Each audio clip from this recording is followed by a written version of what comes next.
నరసరావుపేట కాకుమాను బజార్లో ఛత్రపతి శివాజీ మహారాజు 396వ జయంతి కార్యక్రమం టీడీపీ మాజీ కౌన్సిలర్ నాగజ్యోతి ఆధ్వర్యంలో నిర్వహించారు. జయంతి సందర్భంగా శివాజీ మహారాజు విగ్రహానికి పూలమాలలు వేసి నివాళులర్పించారు.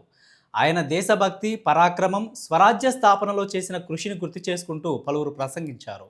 వార్డు ప్రజలు, పార్టీ నాయకులు, యువత పెద్ద సంఖ్యలో పాల్గొని కార్యక్రమాన్ని విజయవంతం చేశారు.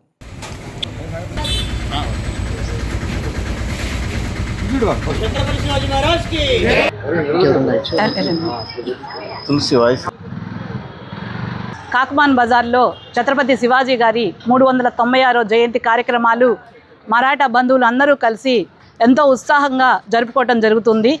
అలాగే ఈరోజు శివాజీ మహారాజు గారి చరిత్ర తీసుకుంటే ప్రతి ఒక్క హిందూ బంధువు కూడా ఎంతో ఉత్తేజాన్ని నింపే విధంగా మరి ఆయన్ని స్మరించుకుంటూ అనేక కార్యక్రమాలు ఆయన పేరు మీద చేసుకుంటూ ఉన్నారు.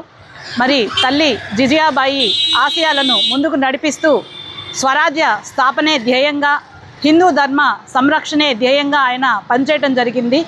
ఈరోజు చూసుకుంటే బ్రిటిష్ వాళ్ళు మరి వెళ్ళగొట్టి మనము స్వతంత్రాన్ని తెచ్చుకున్నామని ఈరోజు మనం చదువుకుంటున్నాము.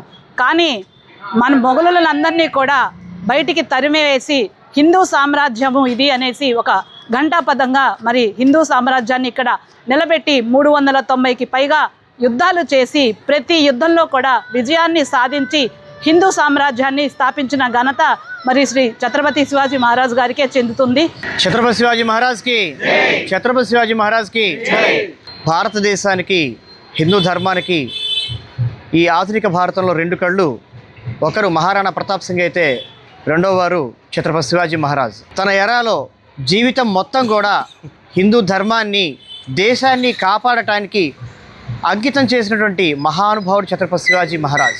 భారతదేశం ప్రస్తుతం ఇండియన్ నేవీ కూడా తనకు ఫాదర్ ఆఫ్ ఇండియన్ నేవీ అనేది ఛత్రపతి శివాజీ మహారాజుని ఎంపిక చేసింది. ఎందుకనంటే భారతదేశంలో మొట్టమొదటి నౌకాదళం ఏర్పాటు చేసిన ఛత్రపతి శివాజీ మహారాజ్. గెరిల్లా యుద్ధ తంత్రాలతో అనేక వందల యుద్ధాలు వారు గెలిచి భారతదేశంలో హైందవ ధర్మాన్ని, సనాతన ధర్మాన్ని నిలబెట్టి అలాగే పరమతాలను కూడా మనం గౌరవించాలి అనేటువంటి ఒక సిద్ధాంతాన్ని తీసుకొచ్చినటువంటి మహానుభావుడు శివాజీ మహారాజ్.